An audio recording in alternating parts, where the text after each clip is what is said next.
से आपके सवालात जो रिगार्डिंग विजिट वीजा है, रिगार्डिंग आउटसाइड वीजा है, रिगार्डिंग इनसाइड वीजा है कि मैं ओवरस्टे हो गया था।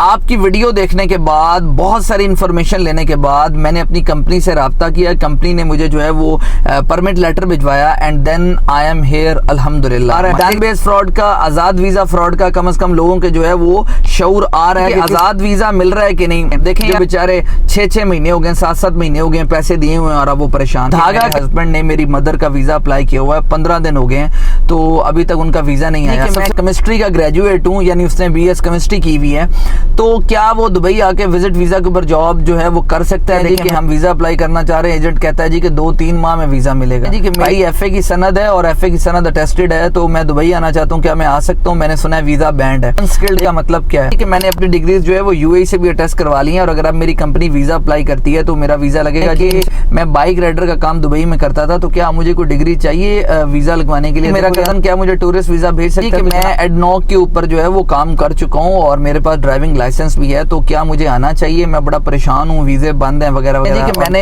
एजेंट को पैसे दिए हैं, वो 2 महीने हो गए हैं, वो अभी तक इन प्रोसेस आ रहा है। तो कि यार फ्रेश के क्या हालात हैं देखें। अस्सलाम वालेकुम जी, उम्मीद है आप लोग खैर खैरियत से होंगे। डॉक्टर जलीस मिर्जा आपकी खिदमत में हाजिर मुत्तहदा अरब अमारात से। नाज़रीन, जैसा आप जानते हैं कि डेली बेसिस पर दुबई के प्लेटफॉर्म से हम आप लोग के लिए न्यू एंड लेटेस्ट इन्फॉर्मेशन लेकर आते रहते हैं रिगार्डिंग द वीज़ाज और उससे जुड़े सवालात के बारे में।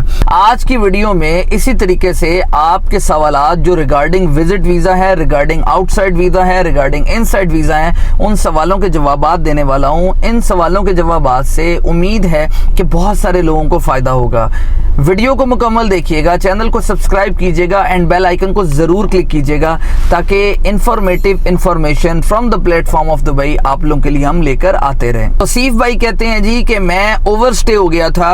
आपकी वीडियो देखने के बाद, बहुत सारी इंफॉर्मेशन लेने के बाद मैंने अपनी कंपनी से राब्ता किया। कंपनी ने मुझे जो है वो परमिट लेटर भिजवाया and then I am here अल्हम्दुलिल्लाह। देखिए जी, मैंने आपको वीज़ा तो देना नहीं, तो आपको प्रॉपर इंफॉर्मेशन शेयर करनी है जो इंफॉर्मेशन आप लोगों के लिए फायदेमंद हो सकती है। इस बात पे फख्र है जी कि सैकड़ों लोग इस वीडियो से फायदा उठाते हैं, कम से कम उनको ये शऊर आ रहा है। डैन बेस फ्रॉड का, आजाद वीजा फ्रॉड का कम से कम लोगों के जो है वो शऊर आ रहा है कि किस तरीके से हम लोगों ने बचना है। बाकी जिनके पास पैसा है, जो नहीं अपने आप को बचाना चाहते हैं, तो वो तो फिर दुनिया के किसी मुल्क में भी पैसा लगा के जा सकते हैं। हम तो वीडियो बनाते हैं उन लोगों के लिए जो बेचारे परेशान हैं और टेंशनों के अंदर घिरे हुए हैं, बड़ी मुश्किल से उधार उठाकर जो है ना वो कर्जा लेकर जो है वो बाहर आने की ख्वाहिश रखते हैं कि एक दिन हम यहाँ आएंगे, अच्छा रोजगार कमाएंगे और फिर हम जो है वो रिटर्न करेंगे पैसा। और इसमें कोई शक नहीं है, Dubai is the land of opportunities. Dubai वाकई अपॉर्चुनिटीज के लिए है। यहाँ पे आप आएं और आप यहाँ पे अच्छा खासा पैसा कमा सकते हैं। अभी तो हम लोग ये लेबर की बात कर रहे होते हैं ना वगैरह वगैरह, यकीन माने आपको पता नहीं है कि यहाँ पे हाईएस्ट पेड प्रोफेशंस कितने हैं, कितनी अच्छी सैलरीज यहाँ पे लोग ले रहे होते हैं। सिम रांझा साहब कहते हैं जी कि आजाद वीजा मिल रहा है कि नहीं। देखें यार, मैं फिर आपको बता रहा हूँ, जिसको आप सो कॉल्ड आजाद वीजा कहते हैं, पैसे देकर आप खरीदते हैं। अगर तो आप पाकिस्तान में बैठे हैं तो आपका वीजा वो नहीं लगेगा, अगर आप यहाँ पे हैं तो आपका वीजा वो इजीली लग रहा है। तो ये चीज अपने जहन में बिठा लें। बाकी आपने आजाद वीजे के बारे में सवाल किया, मैं आपको बता रहा हूँ कि ये सही नहीं है आपके लिए पैसे का ज़िया है। जब यहाँ पर आप आएंगे आपको NOC नहीं मिलेगा तो आपको परेशानी होगी, क्योंकि right now scenario is totally different now. ये जो आजाद कंपनियां, फेक कंपनियां, डमी कंपनियां बनाई हुई हैं लोगों ने और लोगों को चूरन बेच रहे हैं, तो इसके ऊपर अब मुस्तकबिल के अंदर थोड़ी सी स्ट्रिक्टनेस होगी। अपना पैसा मत फंसाएं, उन लोगों से राब्ता करें जो बेचारे 6-6 महीने हो गए, 7-7 महीने हो गए, पैसे दिए हुए हैं और अब वो परेशान। धागा कलेक्शन UAE के नाम से जी एक मैसेज आया है, वो ये कहती हैं कि मेरे हस्बैंड ने मेरी मदर का वीजा अप्लाई किया हुआ है, 15 दिन हो गए हैं, तो अभी तक उनका वीजा नहीं आया। सबसे पहले तो आप इस चीज को कंफर्म करें, क्या उन्होंने विजिट वीजा अप्लाई किया था या स्पॉन्सर वीजा अप्लाई किया था। अगर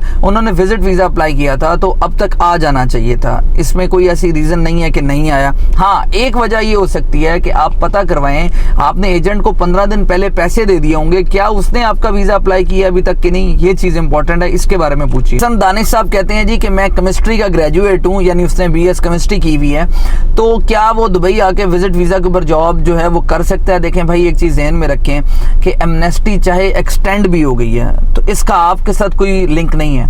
एमनेस्टी का लिंक है उन लोगों के साथ जिन लोगों ने यहाँ पर आकर अपने स्टेटस को लीगलाइज करना है, जो यहाँ पे मौजूद हैं और वो अपने स्टेटस को लीगलाइज करना चाह रहे हैं, उनका ताल्लुक है एमनेस्टी के साथ। आपका एमनेस्टी के साथ कोई ताल्लुक नहीं है। अब बात रहेगी कि क्या विजिट वीजा के ऊपर जॉब करना अलाउ है। देखिए भाई, विजिट वीजा के ऊपर आप जॉब नहीं कर सकते। अगर आपको कहीं जॉब मिलती है, अपनी कंपनी से कहें कि आपका फौरन लेबर कार्ड अप्लाई करें। आपका लेबर कॉन्ट्रैक्ट जैसे ही बनता जाएगा, जैसे ही आपका लेबर कार्ड इश्यू होगा, then officially you are allowed to work here. तो इसलिए बड़ी क्लियर बात है कि विजिट वीजा के ऊपर अगर आप काम करते हुए पकड़े गए तो 1 लाख दिरहम तक जो है वो जुर्माना हो सकता है आपकी कंपनी को भी, यानी कि जिस कंपनी ने आपको विजिट वीजा के ऊपर काम करवाया उसको 1 लाख दिरहम तक फाइन हो सकता है, और इसी तरीके से आपको भी फाइन हो सकता है। तो it's not good for you for the future perspective. Malik Bilal साहब हैं, वो कहते हैं जी कि हम वीजा अप्लाई करना चाह रहे हैं, एजेंट कहता है जी कि 2-3 माह में वीजा मिलेगा। भाई जी उन्होंने पैसे दे बैठे होते, उन्हें तो फिर इंज ही कहना है कि 2-3 माह में वीजा मिलेगा। कोई नहीं, 2-3 माह में वीजा मिलेगा।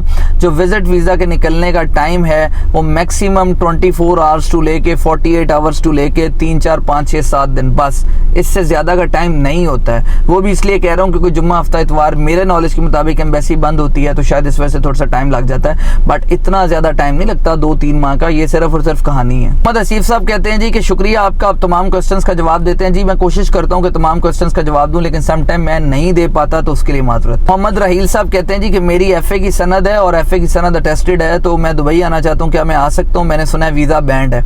देखिए भाई, मैं फिर आपको बता रहा हूँ कि वीजा बैन नहीं है। बैन सिटीज का कॉन्सेप्ट जो है ये सिर्फ और सिर्फ एजेंट्स की तरफ से बनाया गया है, इसमें कोई सदाकत नहीं है, तो आप आ सकते हैं। औरंगजेब खान कहते हैं जी कि मैंने फ्रीलांस वीजे के लिए अप्लाई किया, और आगे ब्रैकेट में वो लिखते हैं आज़ाद वीज़ा। तो ब्रदर, वो जो आपने आज़ाद वीज़ा अप्लाई किया है, आपने पैसे दे के खरीदने की कोशिश की है, तो वो आज़ाद वीज़ा नहीं है, उसको आप फ्रीलांस वीज़ा मत कहें। फ्रीलांस वीज़ा वो होता है जो गवर्नमेंट यहाँ की देती है स्किल्ड पर्सन्स को, वो फ्रीलांस वीज़ा होता है। ये आज़ाद वीज़ा, इस सो कॉल्ड आज़ाद वीज़ा, ये आज़ाद वीज़ा नहीं होता, ये फेक है। ये फेक और डमी कंपनी से बनाया जाता है, जो वहाँ पे लोगों को लाया जाता है ख्वाब दिखाकर, और फिर बाद में जब उनको जॉब मिलती है, उनको एनओसी चाहिए होता है, तो समटाइम एनओसी नहीं दिया जाता और वो फिर परेशान होते हैं। और फिर एमनेस्टी स्कीम के अंदर जिस तरह लोगों के स्टेटस लीगलाइज हो रहे हैं, ये कंडीशंस आ जाती हैं कि वो ओवरस्टेड हो जाते हैं, उनके फाइन्स उन पे लग जाते हैं। शुक्र है अल्लाह का कि एमनेस्टी स्कीम आई है, लोगों को फायदा हुआ है, लोगों ने अपने स्टेटस लीगलाइज किए। तो परफेक्ट कहते हैं जी अनस्किल्ड का मतलब क्या है? अनस्किल्ड का ये मतलब है कि आपके पास ग्रेजुएशन से तालीम कम होना, वो अनस्किल्ड के अंदर आती है। फॉर एग्जाम्पल, अगर आपके पास मैट्रिक है या एफए है, तो वो कैटेगरी अनस्किल्ड के अंदर आ रही होती है। अब बहुत सारे लोग कहेंगे जी कि एफए तो अनस्किल्ड के अंदर नहीं आती, तो भाईजान जो तालीम का मेयार इस टाइम हो चुका है और जिन बेसिस पे जॉब्स मिल रही हैं, तो उसमें ग्रेजुएशन को ही स्किल्ड कैटेगरी में लाया जाता है। गार्ड्स की जॉब्स हैं या मतलब ड्राइविंग की जॉब्स हैं या कुछ भी है, ये अनस्किल्ड कैटेगरी के अंदर आता है। लेकिन फिर मैं आपको बता रहा हूँ कि दुबई के अंदर ड्राइविंग लाइसेंस होना एक बहुत बड़ी बात है। यकीन माने, it's like a degree here, ये एक डिग्री की मान्यता रखता है। दुबई के अंदर आपको हर शख्स छोड़ सकता है, आपके अपने आप को छोड़ सकते हैं, लेकिन आपका लाइसेंस आपको नहीं छोड़ेगा। ये ऐसा हुनर है कि आप कहीं भी जाएंगे आपको जो है वो फायदा होगा। आपको कुछ नहीं ना मिल रहा तो आपको ड्राइविंग की जॉब तो मिल ही जाएगी। और लोग लैमोजीन के अंदर, टैक्सीज के अंदर अच्छा खासा पैसा कमा रहे हैं। टैक्सी तो फिर भी कमीशन बेस्ड जॉब है, लेकिन लैमोजीन के अंदर लोग बहुत अच्छा पैसा कमा रहे हैं, यानी उबर करीम की मैं बात कर रहा हूँ। वासे कहते हैं जी कि मैंने अपनी डिग्रीज जो है वो यूएई से भी अटेस्ट करवा ली है, और अगर अब मेरी कंपनी वीजा अप्लाई करती है तो मेरा वीजा लगेगा। जी इंशाल्लाह आपका वीजा लग जाएगा। आपको अपनी मिसाल देता हूँ, मेरी कंपनी ने मेरा वीजा 10 से 12 दिन पहले जो है ऑफर लेटर मैंने साइन किया था, and then they applied for my visa labour card, और साइन करने के बाद कॉन्ट्रैक्ट उन्होंने मेरा अप्लाई किया। 3 से 4 दिनों के अंदर अल्हम्दुलिल्लाह मेरा लेबर कार्ड आ गया। तो मकसद कहने का ये है कि वीजाज लग रहे हैं। अब अगर कोई ये कहे वीजाज नहीं लग रहे, तो भाई मैं आपको अपना लेबर कार्ड दिखा सकता हूँ। गुजारिश ये है कि कोशिश करें, अल्लाह ताला आसानी करेगा, कोशिश करनी चाहिए। कि यूट्यूब के ऊपर वीडियोस वही लोग देख रहे होते हैं जिनको कोई मसला आता है, जिनके वीजाज रिजेक्ट हो रहे होते हैं। जिनके वीजे लग जाते हैं वो तो फिर दोबारा राब्ता ही नहीं करते, उनका काम हो गया, रात गई बात गई, खत्म कहानी है जी। वॉच इट 7869 वो ये कहते हैं कि मैं बाइक राइडर का काम दुबई में करता था, तो क्या मुझे कोई डिग्री चाहिए वीजा लगवाने के लिए? देखो यार बात सुनो, अगर तो आपका माजी के अंदर ट्रैक रिकॉर्ड है और आप यहाँ पे आ जाते हो और बाइक राइडिंग कंपनी आपका वीजा अप्लाई करती है, तो हो सकता है आपका वीजा लग जाए। लेकिन मसला फिर वही है जो मैंने आपको बताया कि अगर आप यहाँ मौजूद होंगे ना तो आपका वीजा इजीली लग जाएगा, लेकिन अगर आप पाकिस्तान में मौजूद है ना तो फिर आपका वीजा मुश्किल है। तो पहले कोशिश करें कि विजिट वीजा लेकर यहाँ पर आ जाएं, या आपकी कंपनी आपको डायरेक्ट एम्प्लॉयमेंट वीजा भेजती है तो it's a very good thing. लेकिन मुझे नहीं लगता कि डायरेक्ट कंपनी इस तरह पाकिस्तान में आपको एम्प्लॉयमेंट वीजा भेजेगी। एटलीस्ट आपको यहाँ पे आना होगा and you will work here. साथ कहते हैं जी मेरा कजन क्या मुझे टूरिस्ट वीजा भेज सकता है? तो जनाब आप उसको कहें कि वो आमर सेंटर पे जाए और जाके आपका वीजा अप्लाई करवाए। तो वो क्यों नहीं भेज सकता? टूरिस्ट वीजा भेजने में कौन सा मसला है? वो आमर सेंटर पे जाए और वहां से जाके इन्फॉर्मेशन ले और वो आपका वीजा वहां से अप्लाई कर सकता है। आप सिर्फ उसे एक दफा कहें कि थोड़ी सी मेहरबानी करके आपकी खातिर आमर सेंटर सेक्टर एक दफ़ा ज़रूर जाए। साहिल शाह साहब कहते हैं जी कि मैं एडनॉक के ऊपर जो है वो काम कर चुका हूँ और मेरे पास ड्राइविंग लाइसेंस भी है, तो क्या मुझे आना चाहिए? मैं बड़ा परेशान हूँ, वीज़े बंद हैं वगैरह वगैरह और मेरे हालात भी अच्छे नहीं। साहिल साहब आपके लिए फिर मेरी इतनी बात है, मिल ही जाएगी मंजिल भटकते भटकते, गुमराह तो वो हैं जो घर से निकले ही नहीं। तो भाईजान ये आपके लिए शेयर, आप यहाँ पे आएंगे तो आपको अपॉर्चुनिटीज मिलेंगी ना। आप पाकिस्तान में बैठे रहेंगे और ये कहते रहेंगे कि मैं आऊं या ना आऊं, फिर वही कहते हैं अब पछतावत क्या होवे जब चिड़ियां चुग गई खेत। सर गुजारिश ये है कि इथे तशरीफ लेके आओ, मिलेगी जॉब, इंशाल्लाह मिलेगी।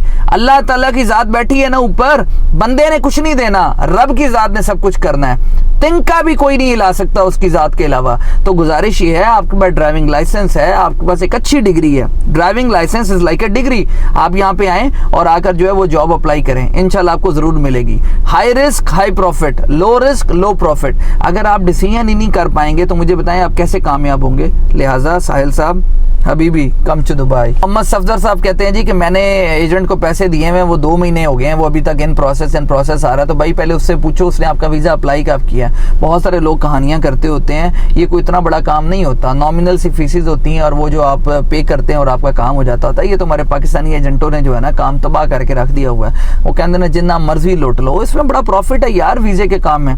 कभी कभी तो मेरा दिल करता है मैं भी ये वीज़ों वाला काम शुरू कर दूँ, इसमें इतना प्रॉफिट है। आप देखो डन बेस के नाम पर अगर मैं आपका वीज़ा लगवा रहा हूँ ना, फॉर एग्जाम्पल मेरे कितने पैसे लगने हैं, 30-35 हज़ार रुपया लगना है, तो पैसे मैं थोड़े को किन्ने ले लेने, 1,80,000 किन्ने बच जाने, लाख रुपया, लाख 1,20,000। पहले की ਹੁੰਦਾ ਸੀ ਇਹ 20 ਵੀਜ਼ੇ ਲਾਉਂਦੇ ਸਨ ਫॉर ਐਗਜ਼ਾਮਪਲ ਮਹੀਨੇ ਦੇ, ਤੇ ਇਹਨਾਂ ਨੂੰ ਬਚਦਾ ਸੀ 2.5-3 ਲੱਖ ਰੁਪਇਆ। ਇਹ ਹੁਣ ਕਹਿੰਦੇ ਨੇ 20 ਵੀਜ਼ੇ ਉਹ ਲਾਓ ਜਿਹੜੇ डन बेस होन, बाकियां ਨੂੰ समझते ही नहीं, कोई गिनते ही नहीं। भाई उसमें पैसा ज्यादा है, 15-15 20-20 लाख रुपया आपको बच जाता है। और हम पाकिस्तानी ऐसे हैं, हम चाहते हैं रातों रात जो है हम दुबई पहुंच जाए, सब्र तो हमें है नहीं। भाई आपका कसूर नहीं है, मैं भी ऐसे ही हूँ। मैंने यहाँ पे जब आना था मैंने भी डन बेस के नाम पे एक्स्ट्रा पैसे दिए थे। उसने कहा आपकी जी दाढ़ी है इतनी बड़ी, आपका तो वीज़ा ही नहीं लगना, लेकिन बस क्या करें, मजबूर हैं। तो इसलिए ये वीडियोस बनाता हूँ कि जो मेरे साथ मामलात हुए हैं मैं कम से कम आपको तो बता सकूँ, तुसी तो बाजो।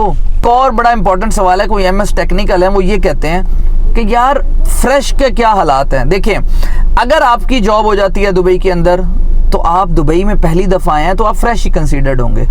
आपको 2 साल इधर हो गए हैं और आपने कोई काम यहाँ पे नहीं किया, आप स्पॉन्सर वीज़ा पे थे, फिर भी आप फ्रेश में ही कंसीडर होंगे। द थिंग इज जब भी आप यहाँ पर आएंगे आपसे कहेंगे भाई आपका UAE का एक्सपीरियंस कितना है, तो भाई UAE का एक्सपीरियंस तभी होगा ना जब आप यहाँ पर काम करेंगे। तो पहली जॉब बस मुश्किल होती है, फिर उसके बाद रास्ते खुल जाते हैं। बाकी अगर आप फ्रेश हैं तो आपको जॉब ज़रूर मिलेगी, रास्ते ज़रूर बनते हैं। मैंने आपको बताया था कि September, October, November and December they're the peak hiring months, ये सीज़न होता है तो जॉब्स की इसमें मिलती हैं। लोग जो हैं वो कोई और जा रहे होते हैं, दुबई से आगे जा रहे होते हैं। वो सुना हुआ है ना, पाकिस्तान वाले दुबई आना चाहते हैं, दुबई वाले यूरोप जाना चाहते हैं, यूरोप वाले अमेरिका जाना चाहते हैं और अमेरिका वाले कहते हैं चेस्ट पाकिस्तान दिए ना वो किधरे भी नहीं। तो ये सर्कल है जी दुनिया का। बाकी मैं ये कहूँगा बाकी सारे मुल्क अच्छे हैं, इसमें कोई शक नहीं है, लेकिन दुबई इज बेस्ट, हर लिहाज से बेस्ट है क्योंकि ये टैक्स फ्री कंट्री है। आउटसाइड वीज़ा वाले लोग हैं ना, जो आउटसाइड लोग हैं उनको अभी वीज़ाज नहीं मिल रहे, उनके लिए प्रॉब्लम है। जो इनसाइड मौजूद है उनके लिए वीज़ाज लग रहे हैं, उनको कोई प्रॉब्लम नहीं आ रहा। डिग्रीज अटेस्टेड होनी चाहिए। उम्मीद है आप लोगों को वीडियो पसंद आई हुई होगी। चैनल को सब्सक्राइब कीजिएगा, बेल आइकन को जरूर क्लिक कीजिएगा। एंड वन मोर थिंग, इरादे जिनके पुख्ता हो, नज़र जिनकी खुदा पर हो, तलातुम खेज मौजों से वो घबराया नहीं करते। जज़ाकल्लाह।